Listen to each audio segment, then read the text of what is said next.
Hello YouTube, I would like to know what is really good with you. My name is In Vivid Color and I am the coach of the South Texas Sableyes. We are going into our week 7 match for the NPA or National Pokemon Association, and this week we are playing against Joedor, coach of the Seattle Seakings.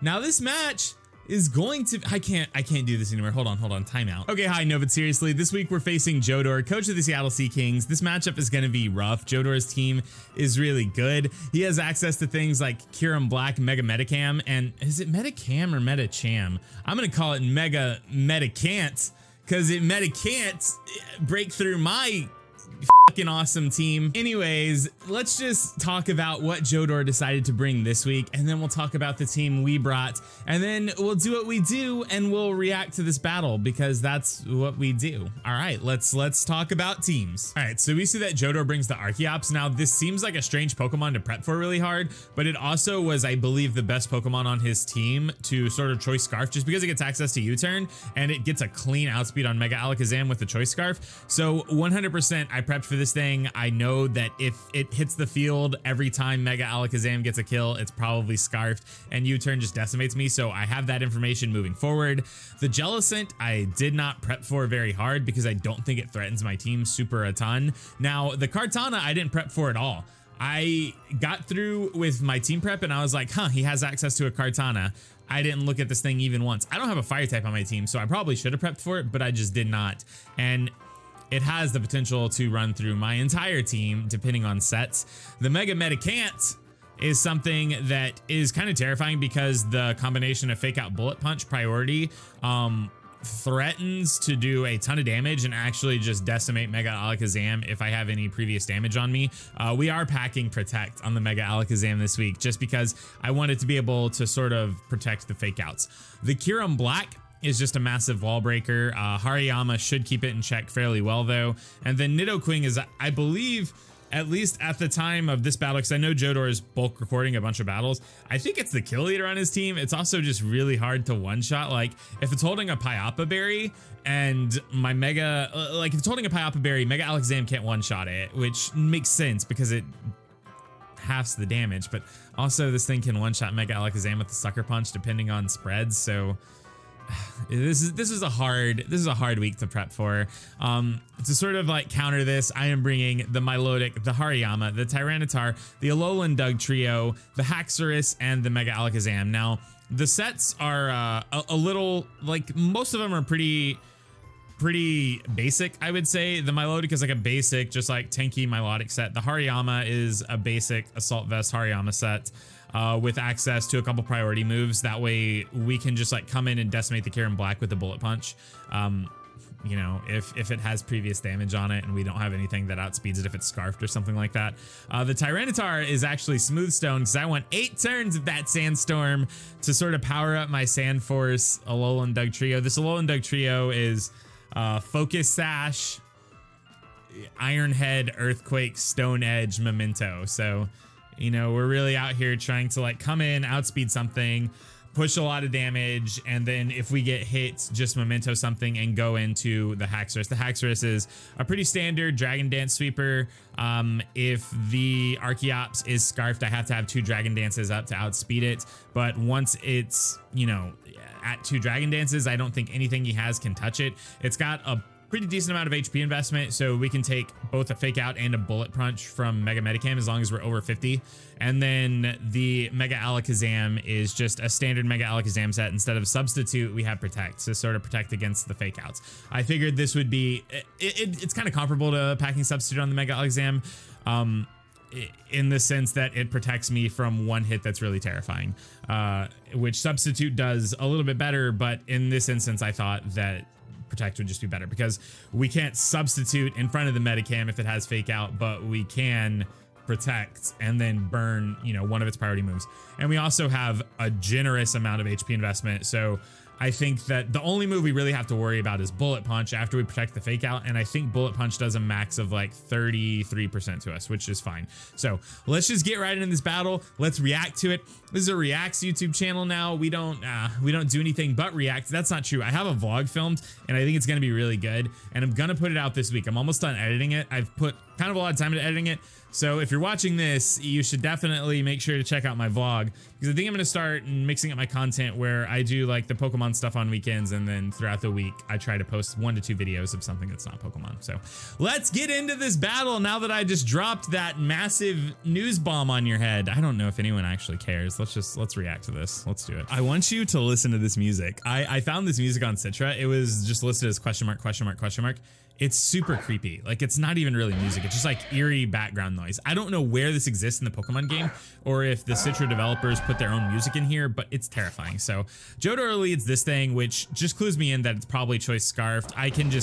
We also can like base this damage to see that it's not Choice Banded or it's not Life Orb. So 100% on turn 1, we're just assuming that this thing is Choice Scarfed. He had to switch it out because it just got wrecked by Scald. I predicted him to go out into this thing because of Water Absorb and just went for a Toxic. I was about to say I just go'd for a Toxic. So, you know, my English is really good here. He doesn't have anything that sort of has like Kill Bell or Aromatherapy on his team, so we know if this thing is toxic. It's also pretty hard to break through under normal circumstances, so I'm feeling pretty good about it. Other than that, I just have absolutely nothing against this thing, so I'm going to take this turn to set up a light screen because the Kyurem Black, most of Kyurem Black's sort of damaging attacks are special, so I thought that would be a good thing. Now, I completely forgot about this thing's ability. It's Turbo Volt Blaze or some nonsense like that.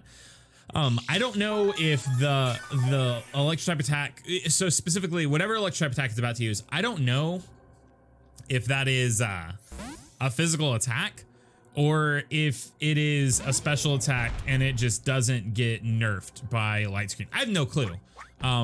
Well, he went for substitute, but you know, he's about to go for some electric type attack. You know what I mean? So we're gonna Bullet Punch to break the sub.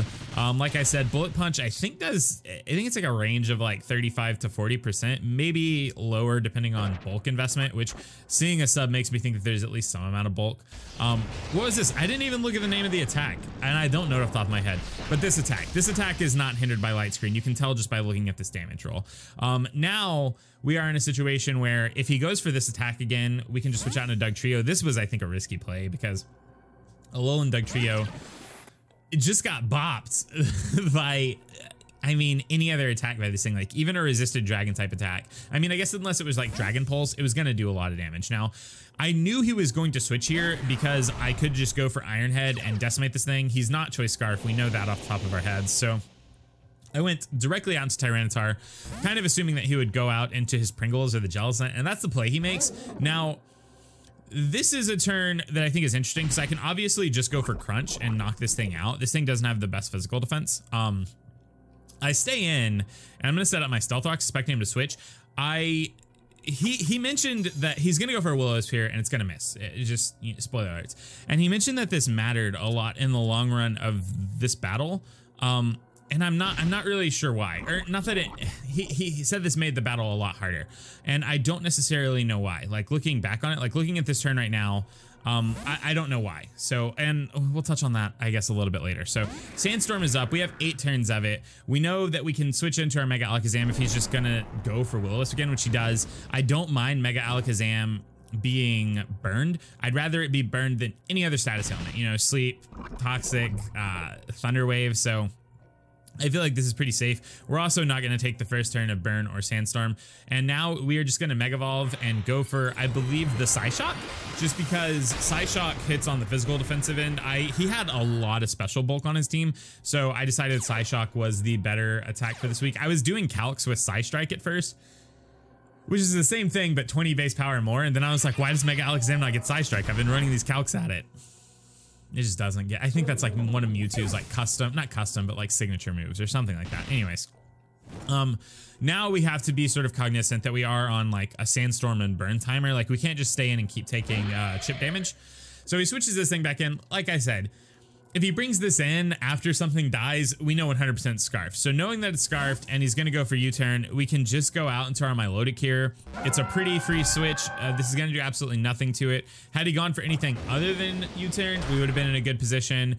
But he gets a really, really free switch right now into his Kartana, the Ethereum. I'm assuming this is named after crypto because I think Joedor is like pretty into crypto right now. I don't know if that's how you spell the crypto version of Ethereum. I've got no clue. So like I said, in sort of talking about the teams, this thing decimates my entire team. Like It just does. So we stay in and go for a Scald in case he wants to set up or predicts just anything coming in and goes for a Smart Strike or a Sacred Sword, because we live either of those. We get bopped by this Leaf Blade. The crit did not matter. We see a Beast Boost. I'm like, okay, we're dead. We can't win. It's a Beast Boost to speed. So now I'm like, if his speed is going up, that means his attack has to be low enough that his speed is higher, which means it's not max attack. So now I just know that I can go onto my Hariyama, live any hit, because we are just max HP. We have enough SPDF to sort of live. I don't remember what it was. I think it was like a Z Ice Beam, maybe. Or I don't remember. We have enough SPDF to live a specific attack, and then we also have defense investment. And with what little investment we have into attack, I know we're gonna bop this thing 100%. So now I'm in a position where I'm like, okay, this was, I think, the biggest threat to my team going into this battle, like in team build or in team preview. And now that it's gone, I feel like I'm really good. We stay in. We're just gonna go for a Bullet Punch here. Hariyama is not really worth much anymore. I mean, it can come in on the Kirin Black, but we also just have a Alolan Dug trio that can do the same thing. So he goes for Bullet Punch, revealing that he has that. The fact that he doesn't go for Fake Out makes me question if he even has Fake Out. He could not have Fake Out and have opted for a coverage move and just have Bullet Punch as priority. But either way, I know I can go out into Mega Alakazam, and we threaten to OHKO this thing pretty cleanly with Shadow Ball, as long as it doesn't have Bulk, which, let's be serious, it's a Mega Medicant. It doesn't have Bulk. He goes down to his Kirin Black. We are going to bop this thing with a Shadow Ball. I'm pretty sure it'll live, just because, you know, it's a legendary. It's got a reasonable amount of Bulk.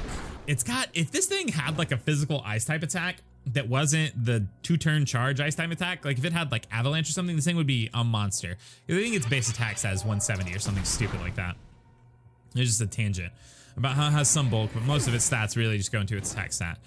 So we hit it with the Shadow Ball, it doesn't die, and then we clean up with the Psyshock. Psyshock, ooh, that was a weird way to say that word. Psyshock didn't have a clean OHKO on the Medicam, so we had to go for the Shadow Ball. It was a potential, but I think it was like a 25% from 100. Excuse me. I breaked him to go for another U-turn here. I don't want to bop my Alolan Dug Trio's Sash yet. So he ends up going for Earthquake, so I'm really glad I just went to the Tyranitar, because really at this point in the game, Tyranitar does not do much. This was a more supportive Tyranitar anyways, and this is why I was saying I don't know why the burn miss on Tyranitar mattered, because it came in one turn instead of Stealth Rocks, which it would have done if the burn connected either way, and then it just came in and died. So I don't know if maybe that was a misstep in thinking, or maybe if he misremembered something. I don't know really, but either way, I would love to know sort of the reasoning behind that, if anyone, I don't know, whatever. Or Joedor, tell me. I'm not the best at this game. So we stay in on this thing knowing that we're going to live with our Focus Sash. I could have knocked it out with Iron Head, but instead I opted just to go for Memento, because my line of thought right here was, if he doesn't have Fake Out on Medicam, we can just go into Haxorus right now, set up 2 Dragon Dances, and win the game. Because this thing at -2 will not be doing enough with Earthquake to really cause any form of damage, really. But on second thought, there is a non-0% chance that I probably just should have set up 1 Dragon Dance. Like, spoiler alert, I set up 2 Dragon Dances, then I attack. I don't think it changes the damage roll either way, though. Because the way it works, I guess it adds an extra turn of Sandstorm damage. I don't think it actually changes. I'm just thinking out loud right now. So we Dragon Dance up once. We know we don't outspeed because this thing's Scarfed and it just has a higher base speed stat than us. We Dragon Dance again. Now we know for sure we outspeed everything and we OHKO everything on his team. It's not even close. I'm just gonna lock into Outrage, because at +2, Outrage just decimates the rest of his team. We have the Lumberry, so after we get confused, we'll just rid ourselves of the confusion. This thing's gonna super die. And then, see, that's why I don't think it matters that we went for 2 Dragon Dances. So from this range of health, Bullet Punch is a roll, whether or not it kills us. It's not clean. And by that, I mean, it's much more favorable that we live. So he goes for Fake Out, revealing that he does have Fake Out, which I'm just like, okay, well, now we're dead. The Medicam doesn't actually get, it doesn't actually get the kill because we're gonna die to the Sandstorm here anyways. But we would have lived. We would have actually lived the Bullet Punch and been able to attack back. Have this thing not had Fake Out. So we are down to Mega Alakazam and only Mega Alakazam. He has to switch here. In my opinion, he has to switch here. And knowing that, like looking back on that, I probably should have just gone for Psyshock because we're taking burn and sandstorm damage, and Psyshock would have either one-shot this thing or popped its Pyapa Berry if he had one. We go for the Shadow Ball. We get a crit, so it does a lot more damage than it would otherwise do. And it's gonna reveal it has Black Sludge. Now, if this thing has Sucker Punch, I lose the game. Like, there's no ands, ifs, or buts about it. Like, it has Sucker Punch, I lose.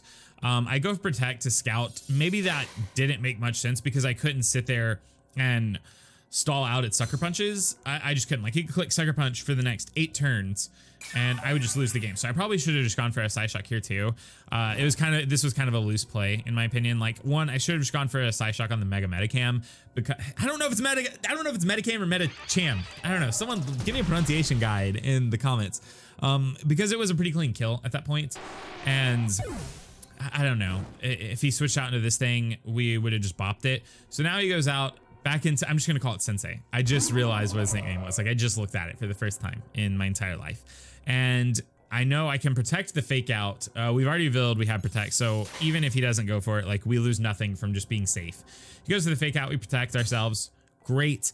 Now, at this point, he messages me in Discord chat and he's like, this is a roll, like 100%. And I message him back, like, and I say, I think it was like 188 HP EVs. So I think that was actually a high roll bullet punch. Because when I was calcing, I saw that there was absolutely 0% chance that max attack Jolly this thing could kill me. So we get the narrowest of, I mean, I guess it's not the narrowest 1-0 victory was A-Drive's 1-0 against us, but this is a very narrow 1-0 victory. We had 3 HP left, like actual 3. We would have died to burn had he had anything left. It was a really good game. I was not super impressed with the way I played, to be honest. Like, I think there were a lot of turns where I just made pretty poor calls. Like, I think I probably just should have knocked out the Archeops with Ironhead instead of trying to set up, like, under the assumption that he just didn't have fake out. He didn't have to reveal that. I think that the last few turns with Mega Alakazam were sloppy, and in an alternate universe could have led to me losing that game. And on top of that, like, if I had just had legitimately any special fire type attack, we would have been so much better against his Kartana, and I just didn't. So not the best game in my opinion from my perspective, but we won. That's what matters. So good games to Joedor. If you are not subscribed to Joedor, definitely go check him out. Link will be in the description to his battle. He played, in my opinion, really tight and really well. He sort of trained me early on that every time Archeops would come in, it would click U-turn, and that kind of caught me off guard with the T-Tar, even though I don't think I needed T-Tar at that point. Like, I just wanted Sand Up so that my Doug Trio would do more damage, but still. All right, so that's the game. We won. We're now 4-3 in the NPA, which means we now have a winning record, which I'm very happy about.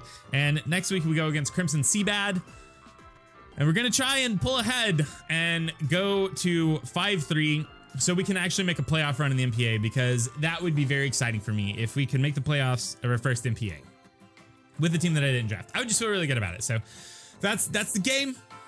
Let me know what you thought. You can call me a trash Pokemon player in the comment section down below. I will heart your comment and I will reply to comments for like the first 2 days. I try to always do that. Other than that, you know, I'm really glad you're here. If you're new here though, you should click that subscribe button, because realistically, you're just gonna see my face more and it's gonna be great. I used to have this whole outro bit, and now I don't like sort of like stock intros and outros anymore. I don't know, man. It's weird. I'm in like a weird headspace in terms of like talking to my audience while looking at a camera these days. I don't intro the same way anymore. I don't outro the same way anymore. I don't know if it's good or bad. You leave a comment in the comment section down below and let me know. If you liked this, you should like the video. 1 like equals 1 prayer that we win next week, so we can keep a positive record going. Oh, now my words are bad. That's when you know I'm kind of done here and I gotta leave. Bye.